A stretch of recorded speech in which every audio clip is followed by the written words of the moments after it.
Welcome back to Pinstripe Press, episode 37. The weather's getting warmer. The Yankees are scoring more and more runs.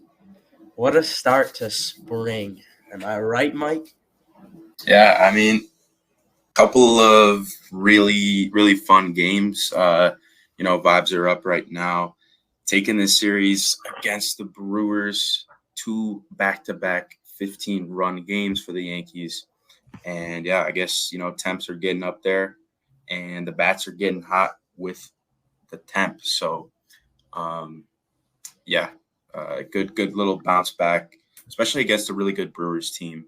Who had I think a similar record to us coming into the series. And then we ended up taking 2 out of these 3 games in dominating fashion. First one was a little bit of disappointment. Definitely should have came away with that game, lose it in extra innings. But all things considered, taking 2 out of 3, pretty good. Getting us to 19-10. We were just the past episodes, we've been talking about how the offense is just not producing runs at all. And I don't know, it just didn't even seem real. 15 runs in back-to-back games.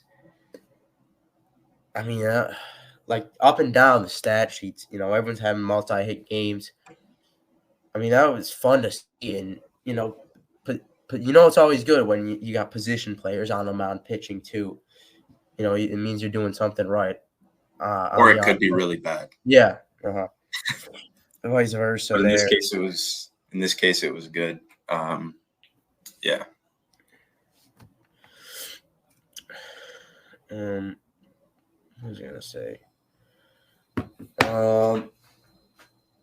Oh yeah, and even obviously some of the pitching, didn't do as you would want, but when the offense, this is the exact point we've been talking about. The pitching doesn't have to do lights out all the time. You can give up 4 or 5 runs because we'd hope the offense can put up somewhere near 7 or 8 runs. And, obviously they put up a huge number like 15. So, there's really no pressure on pitching there, especially with, the pitching staff we got right now, which is not, where you'd want it to be, at least, with Cole out, but they've been exceeding expectations up to this point, at least. Yeah. Like you said, the bats stepping up here, taking a little bit up of the load off of the pitching. So the pitching, even though we had an off series with some of the starters, we managed to grab a couple of these games. And, the pitching, with some injuries, it doesn't have to be stellar all the time like it has been. Obviously, it would be great if it kept up that way, but there's going to be those performances. We saw it with both Luis Gil and Marcus Stroman in this series to subpar outings, but we managed to take 1 out of those 2 games, and honestly probably should have taken all 3 games of this series. But over the series, we scored 36 runs, which is unbelievable. Last time we scored 15 runs in back-to-back games was like 2007. So, it's a special, history-making moment. Definitely really fun to watch, just piling on some of the runs, having Trevino pitch, having Stanton hit bombs off of position players. It was pretty cool. We did relatively well stopping a Brewers offense that has been one of the best in the league thus far. Good series. Since the last series, we had a few transactions go on. We got Michael Tonkin, who made a couple appearances against the Brewers, was claimed off of waivers from the Mets, and corresponding move with that was sending down Cody Morris to Scranton. Also got John Birdie going on a rehab assignment to Double A. Probably start off there, make a start or two there, then go up to Triple A and make it back to the major league roster, and likely demote someone like Taylor Trammell possibly. And we've also got Alex Verdugo going on the paternity list. Congratulations. He'll be out, a couple games or so.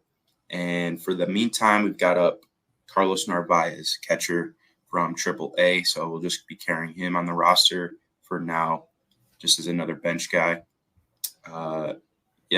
And likely, I mean, I don't know who's going to fill in. We'll have Grisham probably in the lineup a little bit more. That's what I'd expect. I'd imagine it'd be him. Obviously, Birdie's out still, getting his rehab going, but I'd imagine Grisham. So, it's not. I think it's going to be nice to see Grisham get some exciting at bats here, get some more playing time. Again, it's a good thing to have. We have good depth. One guy's out, and we have players who have a good resume and are capable of playing well at least. And then what was I going to say?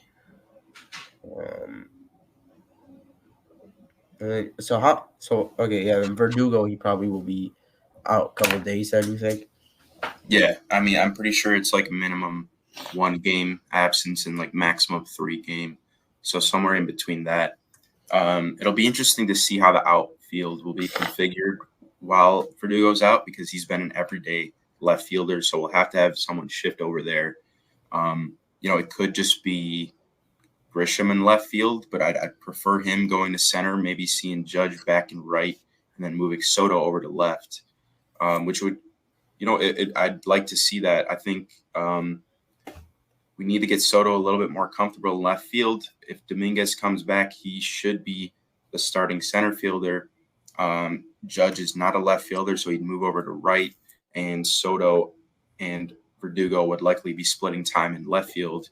So Soto will be getting some games in left field. Hopefully we'll see that happen in these coming days, him get a couple of games. It'll be interesting to see how he does out there, because obviously he's been primarily a right fielder for us. So, yeah, got that coming up in the Orioles series. That's going to be very interesting when Dominguez comes back. Because, there's a lot of spots. There's a lot of players and, not a lot of spots. Like, I don't know, someone's obviously going to be losing playing time here. I don't know. I feel like it'd stink if, Verdugo starts to lose playing time. He's played pretty good. Yeah, he's been a lot better as of late. He's heating up with a lot of the team also heating up. You don't really want to see any of those guys miss any playing time, including maybe even Stanton, because although he hasn't been fantastic, he's been hitting a lot better, still making hard contact.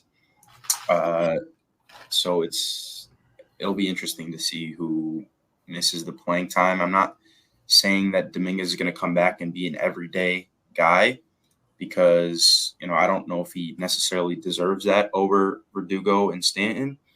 But yeah, we'll see down the line. By that time, it might be Verdugo really struggling or Stanton really struggling. So one of them could take a seat on the bench for the most part, but that time is yet to come. Mm-hmm. Yeah, it really won't matter till the playoffs come, because, there's not a lot of the guys we got aren't going to be playing every day. Even Judge, he'll get some off days. So I think realistically, everyone probably will get majority even playing time, by playing every day. It really will just depend. You'll see the lineup once it comes closer to playoff time, you'll be seeing who's playing majority of the close games. But obviously there's a lot of opportunity, but there's always that fear. Oh, maybe someone's getting their opportunity taken away. I don't know, but it's not a bad problem to have. And then speaking of Verdugo going out, he recently was moved in the four Yes, sir. spot in the lineup, and first at bat there, he hit a homer. So I mean, you think that something they were just testing out, or do you think that's something they could seriously consider? Yeah, I think they wanted to see who will work best behind Soto and Judge. Those two guys are there in the 2 and 3, no matter what. You want to see what's going to work best behind them. It hasn't necessarily been the best when we've had Stanton or Rizzo in that 4 spot. So, I think your next guy up right now to try in that 4 spot is Verdugo. So you put him in there, and immediately in those 2 games where we have him in there, we score 15 runs. Obviously, that's not only because of Verdugo in the 4 spot, but, you put him in there, he hits a home run in the first game in his first at bat in the 4 hole, a 3-run homer, in fact, driving in Volpe and Soto. But, he's also just he gets a bunch of hits, 3 for 5 in that game too. And then, not as great, but still 1 for 6 in game 3. It's promising. I'm not saying this is necessarily the long-term, the definitive from now on, but it's another thing to test out. He's been showing some power lately, and that might be one of the perfect guy to have behind Soto and Judge. Mm-hmm. I agree. So, like we talked about, Yankees had this series versus the Brewers. Another series, but it seems like the same stories happening each series, and that's inconsistency. Now you look at the first game in the series, Yankees had it. They had it. Like a majority of these losses they've had this year. They've had this game. They drop it in extras, 7-6. Luis Gil's on the bump. Not a great line. 5 runs given up, 6 strikeouts. Again, 5 innings pitched. I think right before the last episode, or in the last episode, right before we ended it, we talked about kind of like predicting what his line might be, how his past games, it's short outings, a lot of strikeouts, and 6 strikeouts through 5 runs given up. So it seems like it's the same story going on for him, and same story for the Yankees. First game, they lose this one, and I mean the offense, 6 hits, 6 runs, kind of blew it towards in the end of the game, last inning. Obviously, Boone goes to Tonkin in the 10th inning. And definitely questionable being since he just got called up, throwing him into a moment like this in extras. I don't know if I would have went to him or not. Yeah, maybe not the smartest decision, but it might have been something just to do with the bullpen, health, or like the, how much they've been used in, the previous games. So he might have only been comfortable giving him some innings rather than other guys who might have been used a lot as of late. Not the greatest spot to be in. Obviously would have liked to, in hindsight, had someone maybe a little bit better in there in extra innings. But ultimately, I mean, the offense didn't get the job done in extras. We did score a run in the 10th. But then, even after they tie it in the bottom of the 10th, we don't score in the top of the 11th, which sets them up for the win in the bottom of the 11th. But yeah, I mean, you can't really just put that on Michael Tonkin. I mean, it's his first outing with us, and he's put in this tough situation. And yeah, it doesn't go our way. This one ends up 7-6. Some positive signs from the offense with a couple early homers. Soto and Verdugo also had a Grisham homer in the 4th inning to put us up 5-4, which was pretty cool to see for his first hit of the year. But yeah, don't come away with this one. Yeah. One of those disappointing losses for sure. Then moving into the next game, you kind of forget about it. Obviously, scoring back-to-back 15-run games. You're like, oh, we got an offense again. And that second game, it's right off the bat. 3 runs in the first. And this game was pretty cool because we also had Rodon pitch excellent. 6 innings, 8 strikeouts, and only 1 run given up. 2 hits. Obviously, the one was a homer. So, I mean, pretty much lights out from him. I mean, his homer, it's like a typical home run. It always feels like he just gives up one pitch. I mean, the pitch was right down the middle.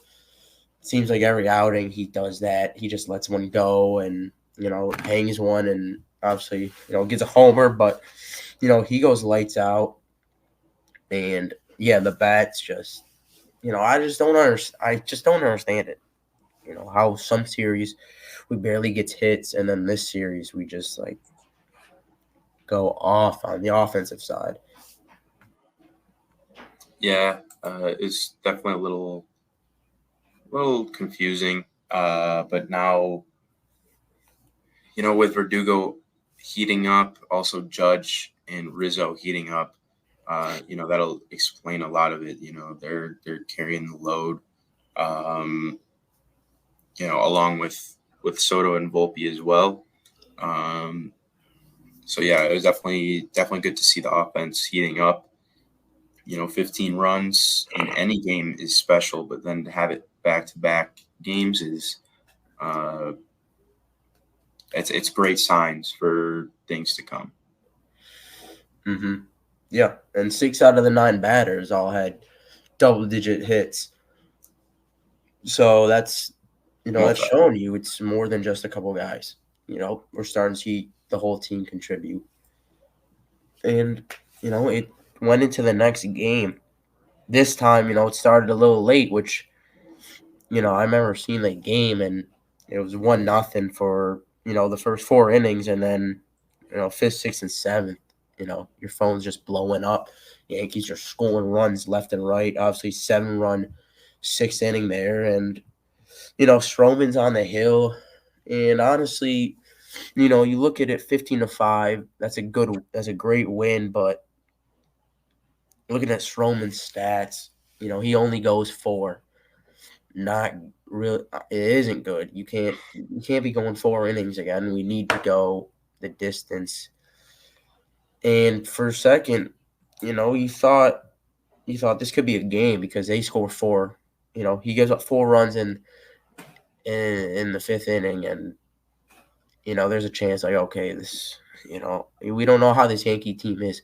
We've talked about the inconsistency, and this is a typical game that they blow. But yeah, I mean, although he doesn't give up any runs until the 5th inning, it's still not a good outing at all. Doesn't get a single out in the 5th inning. Was just really sloppy throughout. 5 walks given up in this one. And then obviously that big 3-run homer, which tied the game for the Brewers at 4-4. Didn't matter in the grand scheme of things, but after a really, really good start to the season for Stroman, he's had a couple shaky outings back to back.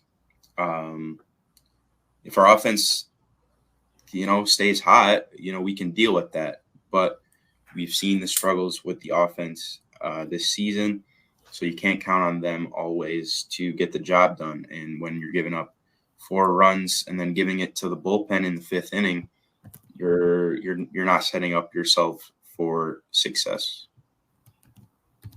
Mm-hmm. Yeah, and at least this game, the offense bounced back, so we have that safety blanket there.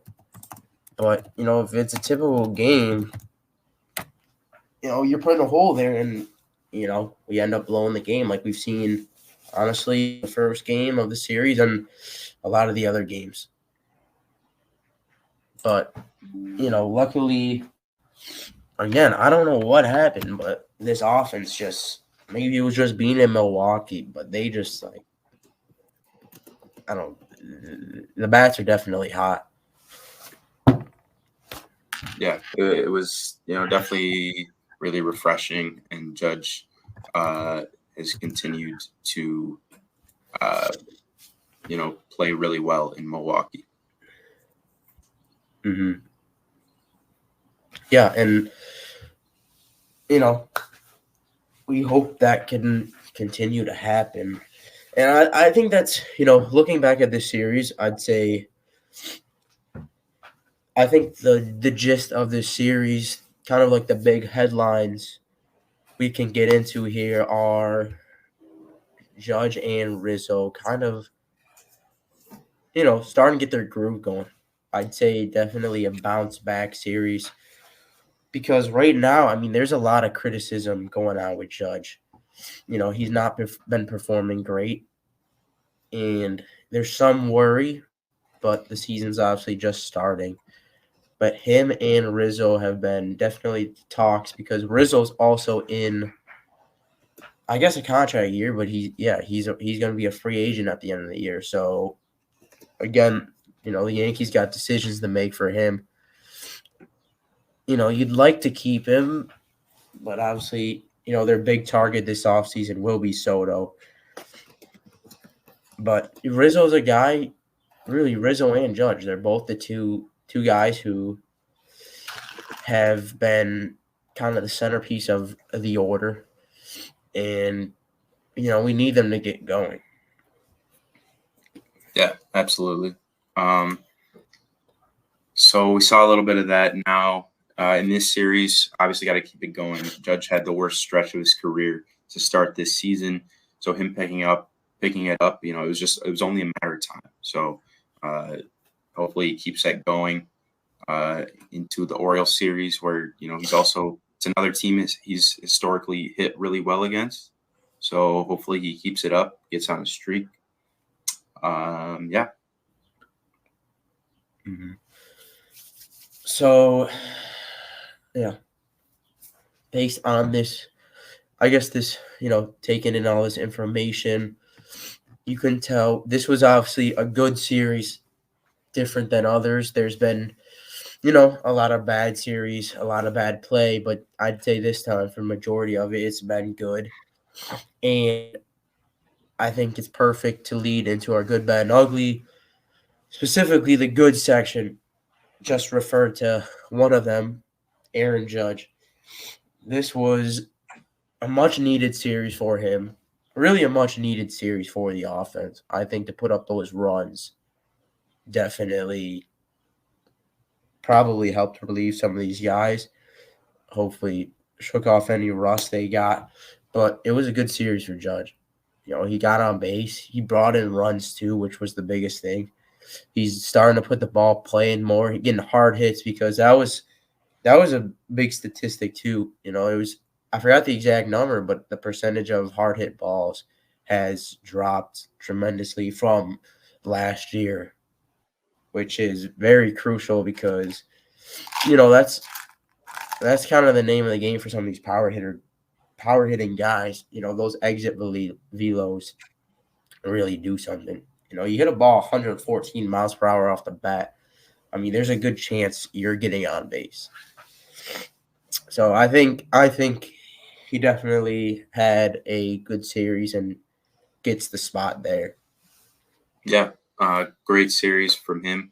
Obviously, a lot of good performances from out of the offense.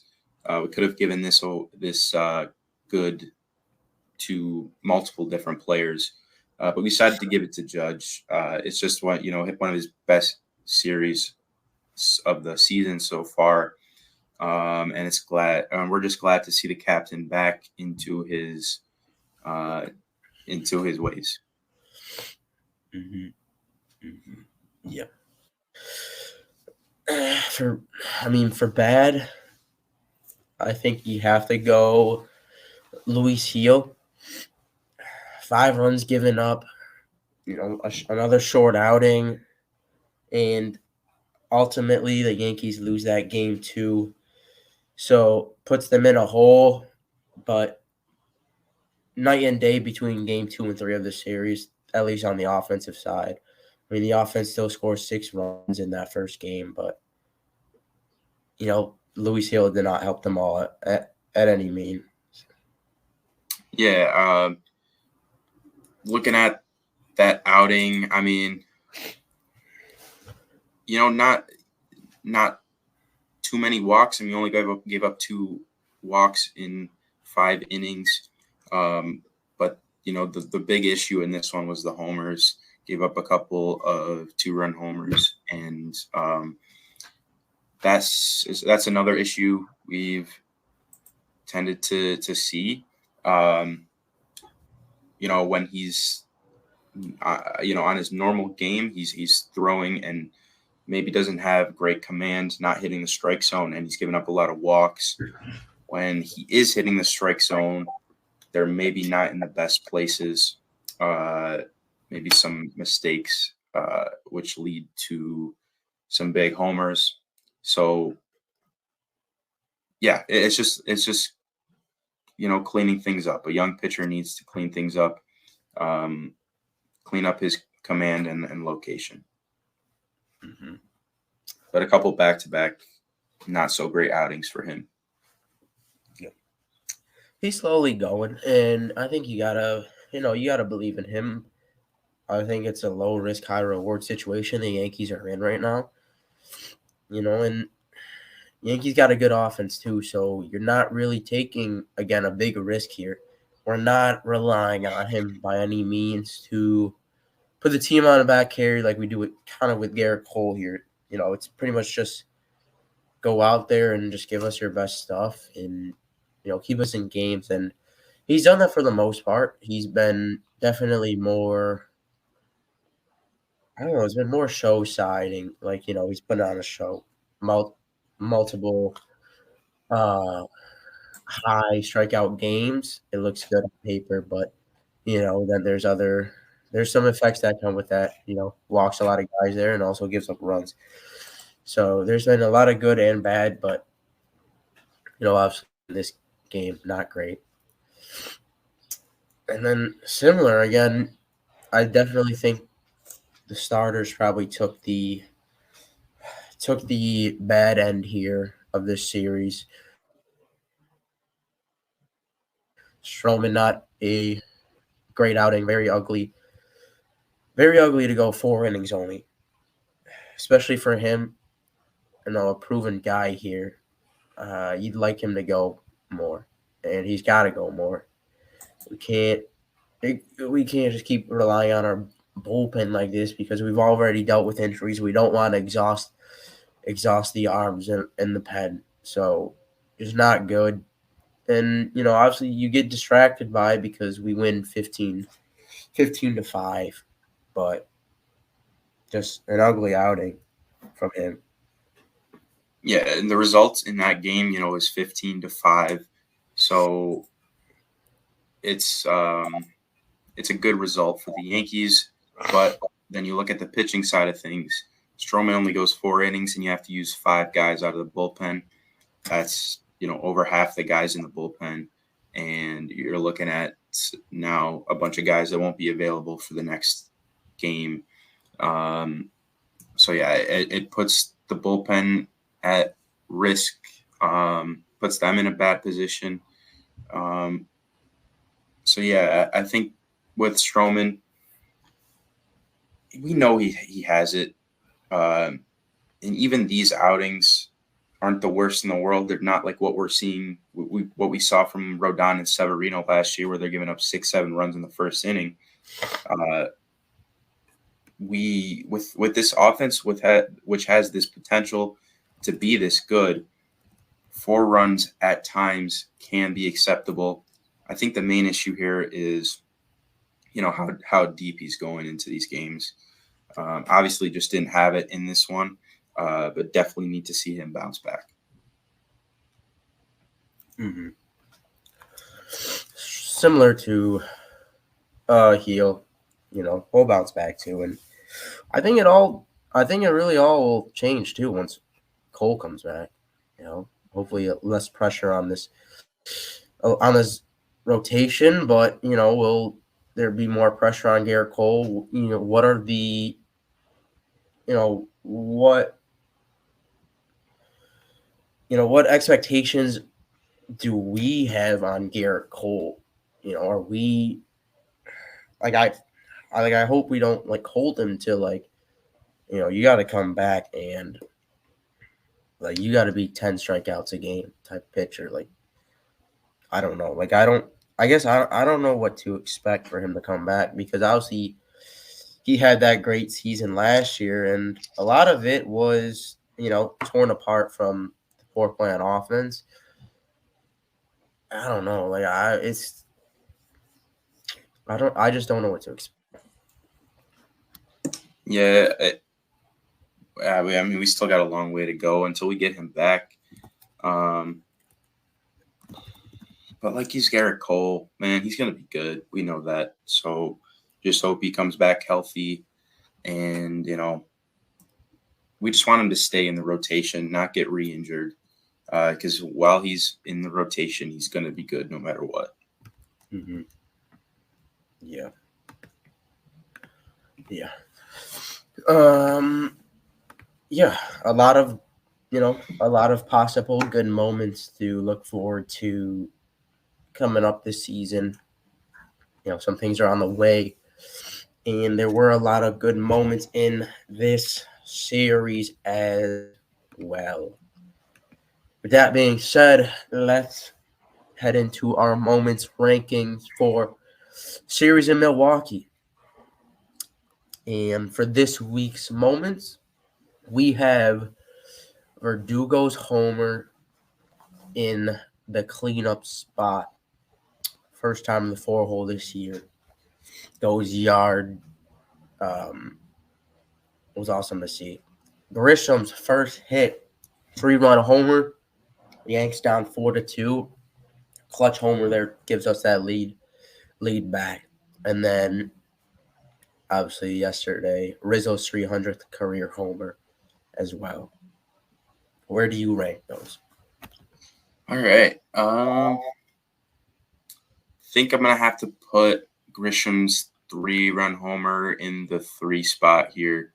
It was really cool, obviously in the moment, that's a 3-run home run. It's a big homer to put us in the lead. And it's obviously his first hit of the season. It's just, it's definitely really good for him. Just a little bit of a confidence booster. But yeah, I mean, we know the outcome of that game, and it didn't end up how we wanted it to. In the 2, I'll have to go. Tough one. I think I'm gonna go. I'm gonna go with Verdugo. No, I'm going Rizzo. Rizzo in the 2, his 300th career homer. Obviously, a monumental moment. 300 homers in a career is insane. And it was cool to see it happen in a Yankees uniform. But the moment itself, with this Verdugo homer in his first at bats in the 4-hole for us, it's a 3-run homer in the first inning. It was a bomb, and it was something that, really gave us hope for someone who could be really good in the 4-hole for us in the future. And, obviously driving in Volpe and Soto, the two guys who are getting on base all the time. And then we have someone behind him now to knock him in. I think that was deserving of the number one. Mm-hmm. I agree with you there. A lot of clutch moments, a lot of milestones are hitting too. It seems like Rizzo, obviously Judge, last episode passed Jeter there too, and we'll probably start to see a lot of those too because we got a lot of those big name guys who have had great careers and are coming up on those milestones because of their play. Also got Anthony Volpe turning 23, hitting a homer on his birthday. Also getting a stolen base on his birthday. So yeah, cool moment there as well. I forgot to throw in too. Trevino obviously pitched. That was pretty cool to see. Coming the new IKF on the mound. Yeah, and it's more fun to watch that too because you're winning. Like we'd have IKF in, but it'd be like, okay, it's because we're getting destroyed. So yeah. It's definitely good to be on the other end of that spectrum as well. So yeah, that's our moments rankings for this series in Milwaukee. Nice. So this will lead us into our award section here. Pinstripe performer of the week, performer of the series. A lot of good options. This one's definitely tough because of the great play by a lot of the guys here.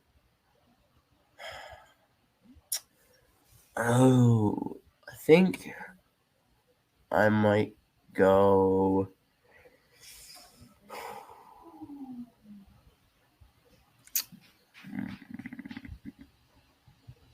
I'll give you a minute to think if you want. I got one. Yeah, you go ahead. Okay. As much as the offense was amazing in this series, I'm going to give it to Carlos Rodon. He had another really good outing, and he's been probably our most consistent pitcher so far. And especially after last season, it's been great to see what he's doing this season. He's really bounced back in a big way. He's been the type of pitcher that we've needed him to be. And once Garrett Cole comes back, he'll be, the perfect, number 2, I guess, in the rotation. And yeah, just in this one, especially, 6 really solid innings. In his, most recent outings, he's given up like 2 and 1 hit in those games. Only giving up 1 run in this one, which was on a homer. But most of the time when you're giving up 2 hits, you're not going to be giving up a run. But yeah, he's just been really good. Great to see him back to his good form. Mm-hmm. Yeah, that's definitely one of the guys I hope can continue to play well. Felt bad for him last year. Obviously, a lot of criticism he's faced. So every outing, he's doing better and better. It's been awesome to see. Since you went Rodon, I was in between a couple, but I think I want to go again with Anthony Rizzo. I'm pretty sure I gave it to him last episode too, but I think he embodied the award. Obviously, he had the 4-for-4 game, and then the game before that, a couple of hits. He's hitting some homers again. He's looking more comfortable at the plate too, and he's cleaning up on the defensive side. So I think this was a great series for him. Again, a much-needed one too, and we much need him to keep performing like this as well. Agreed. Agreed. I think there was not, it was a tough decision to make on this award. Couldn't really go wrong uh, with whoever you chose. Mm-hmm. Mm-hmm. Yeah. So obviously, there's a big series coming up now versus the Orioles. Right now, I believe they're still number one in the L. No, Yankees Nope, are. Yankees are one. Yeah, that's what I thought. Yankees are 19-10. Orioles are 17-10, I believe. But yeah, I mean, the first time we're seeing them this season, and they can hit. Gunner's a stud. We'll see how we can do against them. For the pitchers, we're gonna have Clark Schmidt going tonight. Then Nestor Cortez and Luis Gil, and then Carlos Rodon in Game 4. And then for Baltimore, looking at Grayson Rodriguez tonight, and Dean Kramer, Corbin Burns, and still to be determined for Game 4 because they've got a couple guys possibly coming back from injury. So it could be someone like Cole Irvin, or someone coming back from injury, like Kyle Bradish or John Means. So yeah, we'll see who they pitch in Game 4, but definitely a big matchup here, and we want to come away with this one, maintain the division lead. Yeah, that's it. We're at Camden, so we'll see how we can perform. Yeah, going to be very interesting to see how our pitchers go against these, great Baltimore hitters, and then how Baltimore pitching will go against our hitters, how some of our guys will play in this divisional game. Yeah, first time seeing them too. So obviously it's going to be very important. A lot of things to look out for. And Yankees got they got the possibility of becoming the first team to reach 20 wins tomorrow or tonight too. So that would be pretty cool. And I don't know, looking around the league, it's very odd right now.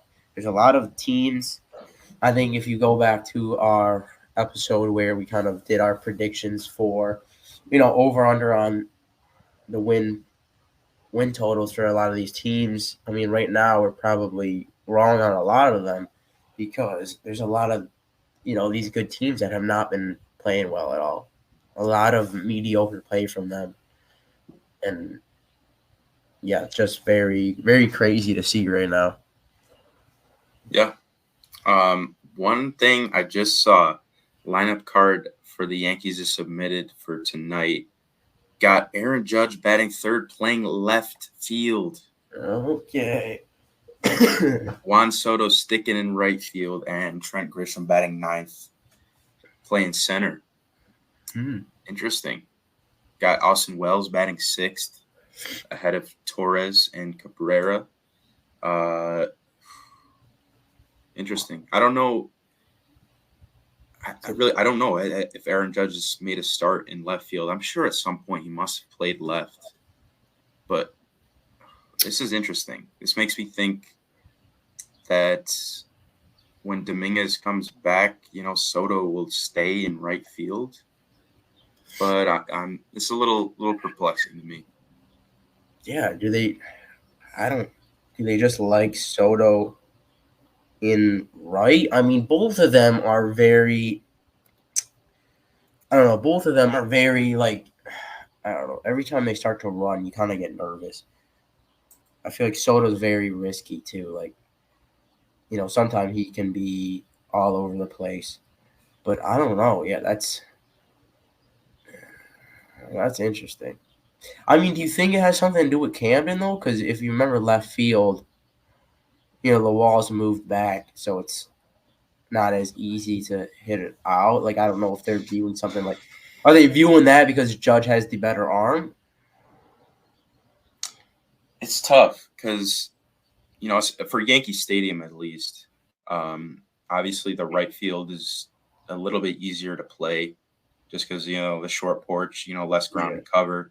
So I can see why you want Soto there instead of in left field.